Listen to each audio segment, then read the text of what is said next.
व्यक्ति अपने विचारों के सिवाय कुछ नहीं है। व्यक्ति अपने विचारों के सिवाय कुछ नहीं है। वे जो सोच लेता है वो बन जाता है। वे जो सोच लेता है वो बन जाता है।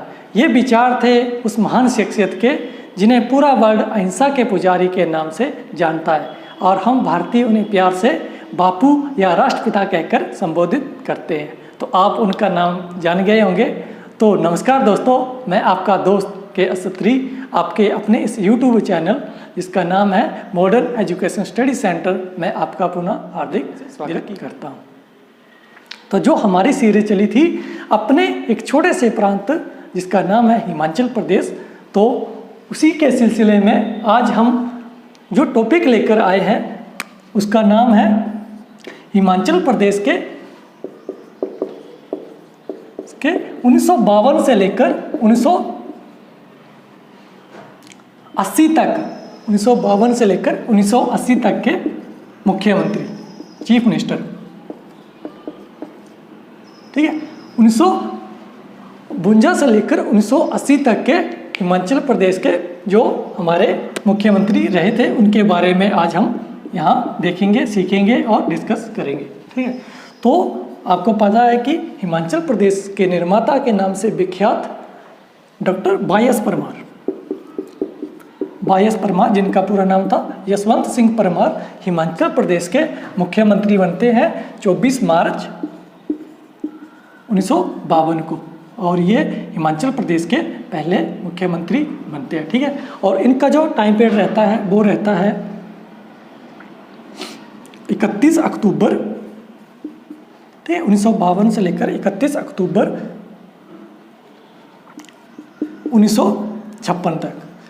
1956 तक ये हिमाचल प्रदेश के पहले मुख्यमंत्री के रूप में रहते हैं। जब 1956 में हिमाचल प्रदेश राज्य पुनर्गठन अधिनियम पास कर दिया जाता है केंद्र सरकार द्वारा, तो जो हिमाचल प्रदेश विधानसभा था उसका विघटन करके हिमाचल प्रदेश में क्षेत्रीय परिषद का गठन किया जाता है। ठीक है, और जो क्षेत्रीय परिषद रहती है वो हिमाचल प्रदेश में 7 साल रहती है, 1956 से लेकर 1963 तक। ठीक है, तो 1 जुलाई 1963 को हिमाचल प्रदेश में पुनः विधानसभा की क्या होती है, वापसी होती है। ठीक है, तो जब हिमाचल प्रदेश की पुनः वापसी होती है 1 जुलाई 1956 को, तो डॉक्टर वाईएस परमार हिमाचल प्रदेश में पुनः दूसरी बार क्या बनते हैं, मुख्यमंत्री बनते हैं, और 1 जुलाई 1963 को ये दूसरी बार हिमाचल प्रदेश चीफ मिनिस्टर की शपथ लेते हैं। ठीक है, और जो यहाँ पर ध्यान देने योग्य बात ये है कि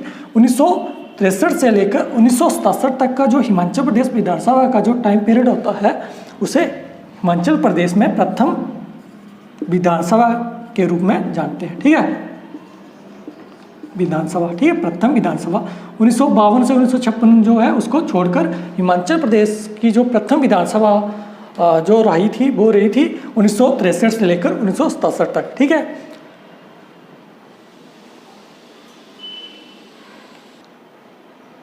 तो 1967 में हिमाचल प्रदेश में पुनः दूसरी विधानसभा के लिए चुनाव होते हैं।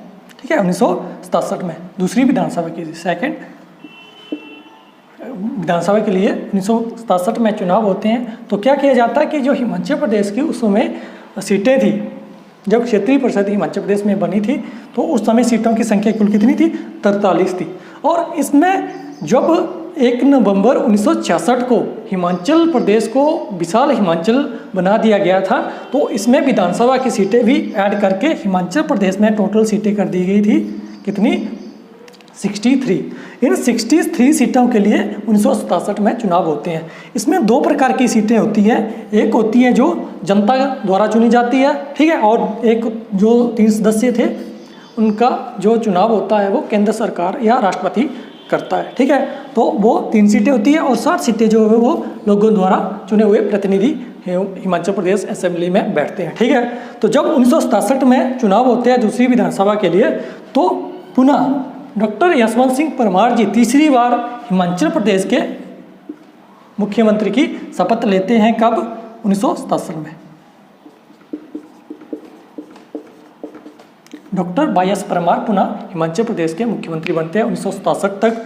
ठीक है, 1967 में, और इनका जो टाइम पीरियड रहता है वो रहता है पूरे 5 साल। ठीक है, तो 1967 से लेकर 1972 तक ये पुनः हिमाचल प्रदेश के चीफ मिनिस्टर रहते हैं। इसी दौरान 1971 में 25 जनवरी 1971 को क्या किया जाता है, हिमाचल प्रदेश को पूर्ण राज्य बना दिया जाता है। और जब हिमाचल प्रदेश पूर्ण राज्य बन जाता है तो यहाँ पर जो उपराज्यपाल हुआ करते थे उनको पद को समाप्त करके हिमाचल प्रदेश का सबसे ऊंचा पद बना दिया जाता है, जिसको हम आज जानते हैं राज्यपाल। ठीक है, और इसमें पहले राज्यपाल बनते हैं हिमाचल प्रदेश के एस चक्रवर्ती जी। एस चक्रवर्ती हिमाचल प्रदेश के पहले क्या बनते हैं, राज्यपाल बनते हैं। तो जब 1972 में हिमाचल प्रदेश की तीसरी विधानसभा के लिए चुनाव होते हैं, तीसरी विधानसभा के लिए चुनाव 1972 में, तो हिमाचल प्रदेश के जो मुख्यमंत्री बनते हैं वो बनते हैं हमारे डॉक्टर वाई एस परमार जी, और 1977 तक रहते हैं, 28 जनवरी 1977 तक। ठीक है, और एस चक्रवर्ती हिमाचल प्रदेश में पहली बार जो राज्यपाल बनते हैं वो पहली बार पूर्ण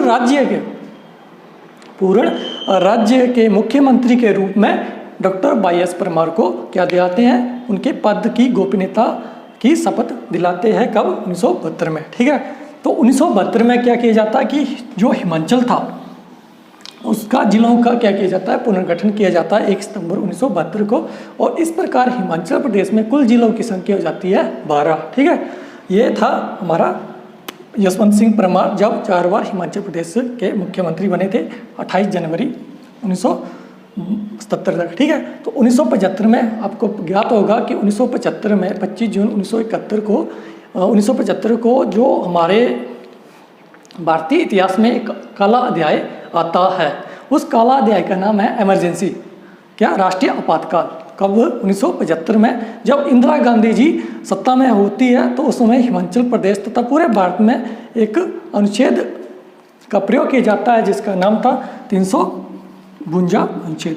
भारतीय संविधान का 352 अनुच्छेद के तहत भारत और पूरे हिमाचल प्रदेश में और भारत में क्या किया जाता है, राष्ट्रपति शासन लगा दिया जाता है। इस राष्ट्रपति शासन का हिमाचल प्रदेश पर क्या प्रभाव पड़ता है कि जो हमारे डॉक्टर यशवंत सिंह परमार जी होते हैं वो इनकी कार्यकारिणी से असंतुष्ट हो जाते हैं इंदिरा गांधी की, और 28 जनवरी 1977 को क्या कर देते हैं, इमरजेंसी के दौरान ही अपने मुख्यमंत्री पद से इस्तीफा दे देते हैं। ठीक है, उसके बाद जब इन्होंने इस्तीफा दे दिया 28 जनवरी 1977 को, तो हिमाचल प्रदेश के दूसरे मुख्यमंत्री बनते हैं जिन्हें हम, ठीक है, दूसरे मुख्यमंत्री बनते हैं रामलाल ठाकुर। रामलाल ठाकुर जी हिमाचल प्रदेश के दूसरे मुख्यमंत्री बनते हैं। कब बनते हैं, 28 जनवरी, इमरजेंसी के दौरान ही बनते हैं। अभी भारत में इमरजेंसी ही लगी हुई थी, तो ये बनते हैं 1977 को। 28 जनवरी 1977 को हिमाचल प्रदेश के दूसरे मुख्यमंत्री के रूप में शपथ लेते हैं रामलाल ठाकुर जी, और इनका जो टाइम पीरियड रहता है वो 30 अप्रैल 1977 तक ही रहते हैं, लगभग कितने, 3 महीने। ठीक है, 3 महीने से 2 दिन का इनका टाइम पीरियड रहता है।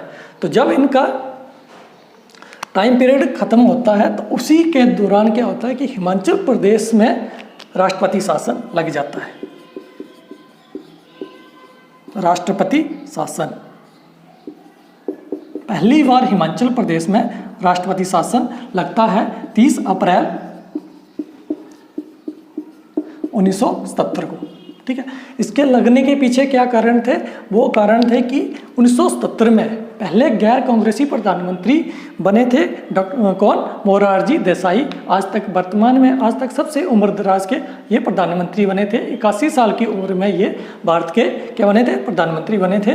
ठीक है, तो क्या हुआ कि 1977 में जब जनता दल या जनता पार्टी लोकसभा में जीतकर सरकार बनाई और मोरारजी देसाई उनके प्रधानमंत्री बने, या हम बोल सकते हैं कि भारत में गैर कांग्रेसी प्रथम प्रधानमंत्री बने थे कौन, मोरारजी देसाई जी। ठीक है, तो उन्होंने क्या किया कि जितने भी कांग्रेस शासित प्रदेश थे जहाँ पर कांग्रेस की सरकार थी या कांग्रेस पार्टी की सरकार थी, तो उन्होंने उनको क्या कर दिया, बर्खास्त करके हिमाचल प्रदेश भी उसमें से एक था और हिमाचल प्रदेश में राष्ट्रपति शासन लग जाता है 30 अप्रैल 1977 को। तो 30 अप्रैल 1977 को हिमाचल प्रदेश में जब राष्ट्रपति शासन लग जाता है तो ये जो राष्ट्रपति शासन रहता है ये रहता है 22 जून 1977 को। ठीक है, 22 जून 1977 तक हिमाचल प्रदेश में क्या रहता है, राष्ट्रपति शासन रहता है। इसी दौरान हिमाचल प्रदेश में क्या किया जाता है कि जो हमारी 70 तक चौथी विधानसभा के लिए क्या किया जाता है, हिमाचल प्रदेश में चुनाव होते हैं। ठीक है, और इस चुनाव में क्या होता है कि इमरजेंसी के कारण हिमाचल तथा भारत में क्या बनती है, गैर कांग्रेसी सरकार बनती है और हिमाचल प्रदेश में जनता पार्टी की क्या बनती है, पार्टी की सरकार बनती है और कुछ छोटे दलों को मिलाकर गठबंधन के रूप में एक सरकार हिमाचल प्रदेश में देखने को मिलती है। और इसके जो नेता होते हैं या हम बोल सकते हैं जिन्होंने इसका नेतृत्व किया था, उनका नाम था शांता कुमार। ठीक है, शांता कुमार जी 1972 में पहली बार क्या हुए थे, विधानसभा पहुंचे थे 1972 में, जब तीसरी विधानसभा के लिए चुनाव हुए थे। ठीक है, मुख्यमंत्री वो ही बने थे, कौन, डॉक्टर यशवंत सिंह परमार जी। ठीक है, तो जब शांता कुमार दूसरी बार विधानसभा पहुंचे तो उन्हें बना दिया गया मुख्यमंत्री, गैर कांग्रेसी मुख्यमंत्री। ठीक है, तो हिमाचल प्रदेश में प्रथम गैर कांग्रेसी मुख्यमंत्री कौन थे, शांता कुमार जी थे और ये बने थे 22 जून 1977 को। ठीक है, 22 जून 1977 को पहले गैर कांग्रेसी मुख्यमंत्री के रूप में शपथ लेते हैं हमारे कौन, शांता कुमार जी। और इनका जो टाइम पीरियड रहता है वो रहता है 1980 तक। ठीक, 1980 में क्या होता है कि हमारे जो भारत में चुनाव होते हैं लोकसभा के लिए, तो उस चुनाव में क्या होता है कि जनता पार्टी हार जाती है। जो गठबंधन की सरकार होती है मोरारजी देसाई के नेतृत्व वाली, वो अपना बहुमत खो देती है और 1980 में हिमाचल प्रदेश तथा भारत में पुनः क्या होते हैं, इलेक्शन होते हैं। ठीक है, तो जब 1980 में इलेक्शन होते हैं तो इस इलेक्शन के दौरान क्या होता है कि कांग्रेस पुनः सत्ता में आ जाती है, मतलब इंदिरा गांधी पुनः सत्ता में वापस आ जाती है। तो जब 1977 में जितने भी गैर कांग्रेसी शासित राज्य थे, ठीक है, जितने भी 1977 में गैर कांग्रेसी राज्य बने थे, उनको क्या कर दिया जाता है, उनको विघटन कर दिया जाता है, उनको क्या कर दिया जाता है, राष्ट्रपति के आदेश द्वारा उनको बर्खास्त कर दिया जाता है इंदिरा गांधी जी की सरकार द्वारा। और इस प्रकार जो हमारे शांता कुमार जी होते हैं, इनका जो शासन था वो खत्म हो जाता है 1980 में। तो 1980 में जब इनका शासन खत्म हो जाता है तो एक नए मुख्यमंत्री बनते हैं 1980 में, दूसरी बार मुख्यमंत्री बनते हैं जिन्हें हम रामलाल ठाकुर नाम से जानते हैं। ठीक है, तो 1980 से 1983 तक ये हिमाचल प्रदेश के मुख्यमंत्री के रूप में अपना कार्यभार संभालते हैं और करते हैं। ठीक है, तो ये था आज का हमारा टॉपिक 1952 से लेकर 1980 तक, जिसमें हमने देखा कि पहले कौन बने, डॉक्टर वाई.एस. परमार जी, जिन्हें हम भारत या हिमाचल प्रदेश में हिमाचल निर्माता के नाम से जानते हैं। ठीक है, ये सिरमौर जो आज हमारा जिला है उसके रहने वाले थे। ठीक है, उसके बाद बनते हैं हमारे कौन, रामलाल ठाकुर जी। ठीक है, तीसरे बनते हैं हमारे कौन, शांता कुमार जी, जो प्रथम गैर कांग्रेसी क्या होते हैं, मुख्यमंत्री होते हैं। तो ये था आज का हमारा लेक्चर। अगर इस लेक्चर में किसी भी प्रकार की कोई भी त्रुटि हो, ठीक है, या किसी भी प्रकार की कोई बात हो जो हमने डिस्कस नहीं की हो या कोई छूट गई हो, तो उसके लिए हम आपसे तहे दिल से माफ़ी मांगते हैं। और अगर इसमें किसी भी प्रकार के कोई अपने सुझाव देना चाहते हो आप हमें, तो प्लीज़ कमेंट में ज़रूर बताएं। ठीक है, तो हमारे इस मॉडर्न परिवार जो हमारी एक नई शुरुआत है, उसको ज़्यादा से ज़्यादा क्या करें, शेयर करें, सब्सक्राइब करें और कमेंट करना बिल्कुल भी ना भूलें। तो इसी के साथ जय हिंद, धन्यवाद।